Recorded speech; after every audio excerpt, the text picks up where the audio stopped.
Ya, Assalamualaikum warahmatullahi wabarakatuh. Kami dari kelompok metabolisme karbohidrat.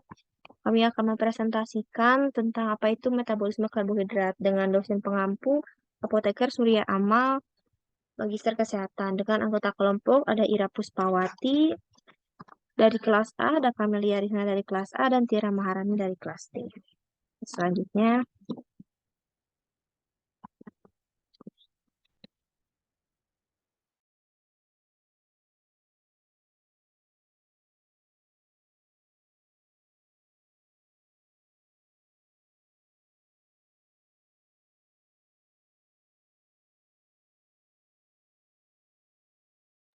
karbohidrat merupakan salah satu gizi yang diperlukan oleh manusia yang berfungsi untuk menghasilkan energi bagi tubuh manusia.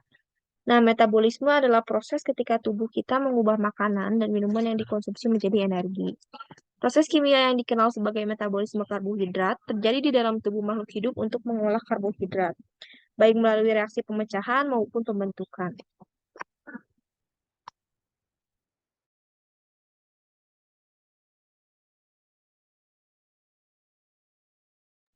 Jenis-jenis karbohidrat yaitu ada monosakarida, disakarida, dan juga polisakarida. Dengan monosakarida ada glukosa, fruktosa, dan juga galaktosa. Sedangkan disakarida dengan ikatan atom C-nya 2 ada sukrosa, maltosa, dan laktosa. Serta dengan polisakarida dengan ikatan atom C yang sangat banyak dan kompleks ada starch, glikogen, dan juga selulosa.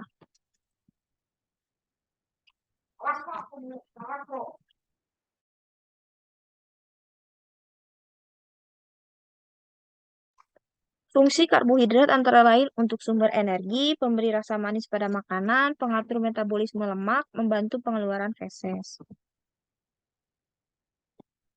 Lalu ada sumber karbohidrat yaitu biji-bijian seperti gandum, biji gandum, beras merah, dan lain-lain. Lalu ada buah seperti pisang, apel, mangga, jeruk, dan lain-lain. Ada umbi-umbian dan juga sayur.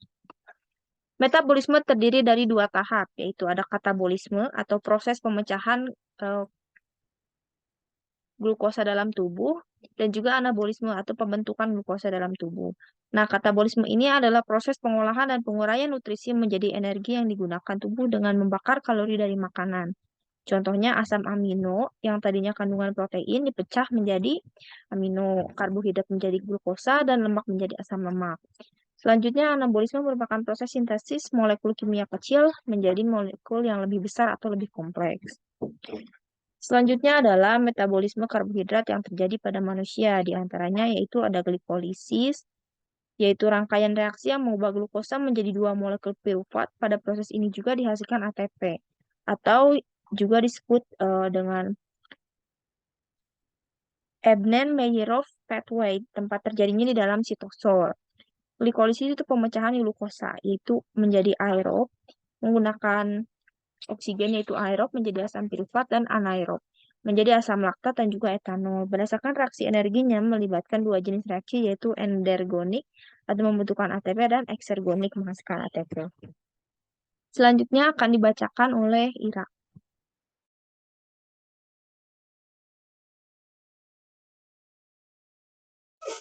Dikarbosilat oksidatif asam piruvat dari sitosol melewati protein dalam kematris mitokondria enzim piruvat dehidrogenase menyebabkan oksidasi pelepasan satu atom C dari asam piruvat menjadi CO2. NAD plus direduksi menjadi NADH. Fragmen berkarbon 2 terbentuk asetil grup. Penambah koenzim A membentuk asetil-CoA. Koenzim A memiliki satu atom S yang diikat pada fragmen asetil tidak stabil. Next.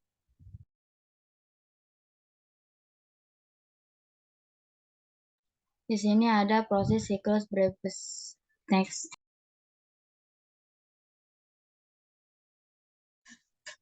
Siklus Krebs 1 glikosis, pemecahan satu molekul glukosa menjadi dua molekul asam piruvat, 2 ATP, 2 NADH, atau satu glukosa, 2 asam piruvat plus 2 ATP dan 2 NADH.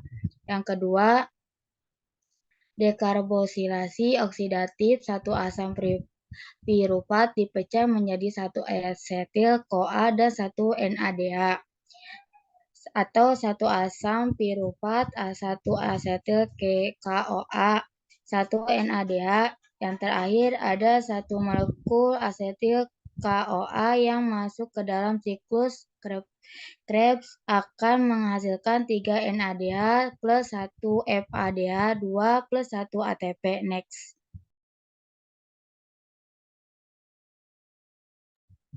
Siklus Krebs dari 3 tahap respirasi sel di atas dapat disimpulkan bahwa satu molekul glukosa menghasilkan total 4 ATP, 10 NADH, dan 2 FADH2. Selanjutnya, NADH dan FADH2 akan diteruskan ke dalam tahap transfer elektron untuk menghasilkan ATP. 1 NADH menghasilkan 3 molekul ATP, 1 molekul FADH2 menghasilkan 2 molekul ATP, sehingga total ATP yang diperoleh dari satu molekul glukosa adalah 4 ATP. 10 NADH sama dengan 30 ATP, 2 FADH2 sama dengan 4 ATP, jadi total semuanya 38 ATP. Next. Uji kualitatif karbohidrat. Uji kualitatif, analisis kualitatif karbohidrat adalah adanya bahan pangan yang terlihat dengan indikator perubahan warna. Next.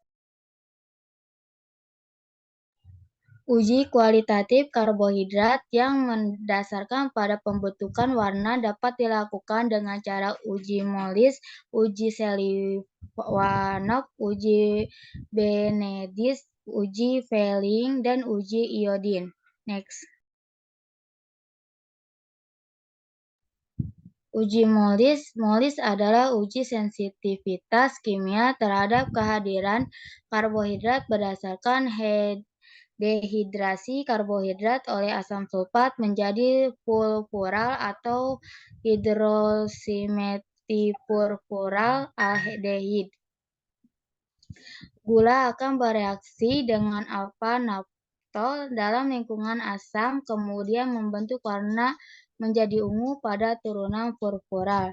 Selanjutnya akan dibaca oleh Camelia.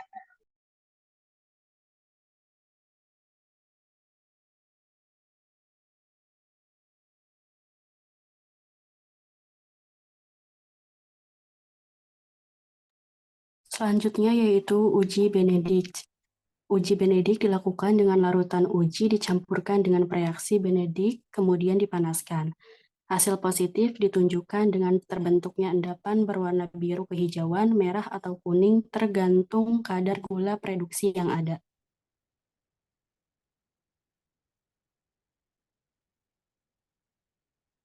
Uji Seliwanov. Fruktosa dapat dibuktikan dengan uji Seliwanov. Larutan uji dicampurkan dengan reaksi Seliwanov, kemudian dipanaskan dan dicatat waktunya. Hasil positif akan ditunjukkan dengan terbentuknya larutan berwarna merah.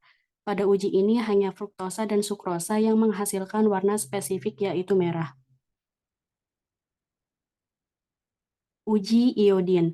Uji iodin adalah dengan cara reaksi iodin. Jika dicampur dengan amilum menghasilkan larutan berwarna biru pekat terhadap kandungan polisakarida. Tetapi untuk larutan uji monosakarida dan disakarida tidak menghasilkan warna yang spesifik. Uji kualitatif karbohidrat. Uji kualitatif merupakan suatu analisa yang dilakukan untuk mengetahui kandungan zat tertentu pada suatu sampel dalam menentukan kandungan karbohidrat dalam satu sampel. Metode yang umumnya digunakan yaitu metode Loews-Clore, Nelson-Samoggiatau, spektrofotometri sinar tampak. Dalam penentuan kadar karbohidrat buah nanas ini, penulis menggunakan metode Loews-Clore. Metode Loews-Clore merupakan metode yang dapat digunakan dalam penentuan kadar karbohidrat secara kimiawi. Metode ini sangat baik digunakan untuk menentukan kadar karbohidrat dengan tingkat keselarasan sebesar 10%, dibandingkan dengan metode Nelson-Somogyi karena metode ini menggunakan sampel gula yang rendah dan peka terhadap konsentrasi gula yang rendah. Metode Loove-Scroll mempunyai kelemahan yang disebabkan dari komposisi yang konstan. Metode yang pertama ada metode fisika, kedua kimia, ketiga enzimatis, dan yang keempat kromatografi. Metode fisika contohnya metode polarimetri. Alat yang digunakan adalah polarimeter. Yang kedua metode kimia berdasarkan pada sifat mereduksi gula, misalnya glukosa dan fruktosa. Kadar gula sebelum inversi menggunakan rumus tersebut, dan kadar gula sesudah inversi menggunakan rumus tersebut.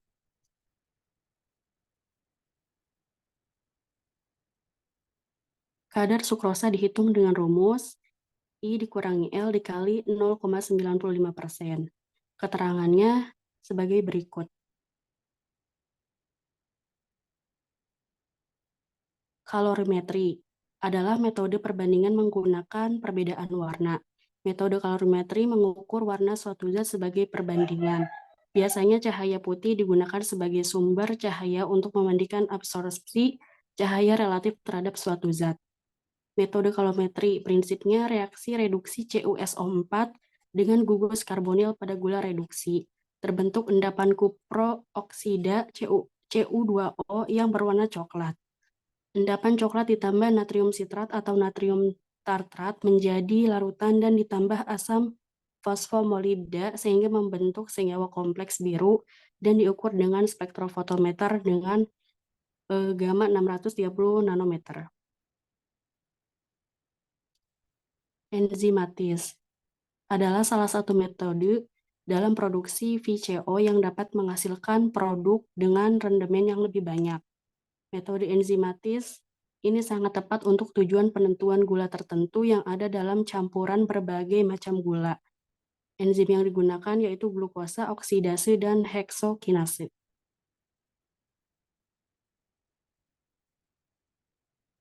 Kromatografi adalah suatu teknik pemisahan molekul berdasarkan perbedaan pola pergerakan antara fase gerak dan fase diam untuk memisahkan komponen yang berada pada larutan. Metode kromatografi, beberapa metode yang digunakan yaitu KLT, KCKT, KG, dan elektroforesis. Metode KLT cepat dan sederhana, tapi kapasitas dan reproduksibilitasnya kurang memuaskan. Metode KGK tetapi perlu proses derivatisasinya sering butuh waktu yang lama dan hasil derivatisasinya kadang lebih dari satu macam sehingga evaluasi kromatografi lebih kompleks. Metode KCKT merupakan metode pilihan untuk pemisahan KH karena reproduksibilitas tidak serta pemisahan dan kecepatannya bagus. Cara perhitungan kasar. Cara perhitungan kasar atau proksim analisis atau karbohidrat sebagai berikut rumusnya.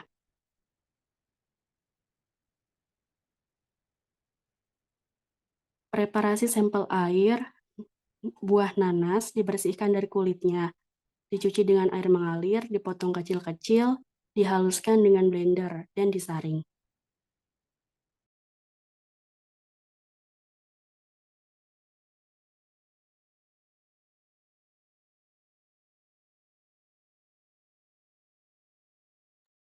Baik, terima kasih. Sekian dari kelompok kami. Mohon maaf apabila ada kesalahan. Wabillahi taufiq wal hidayah. Wassalamualaikum warahmatullahi wabarakatuh. Waalaikumsalam warahmatullahi wabarakatuh.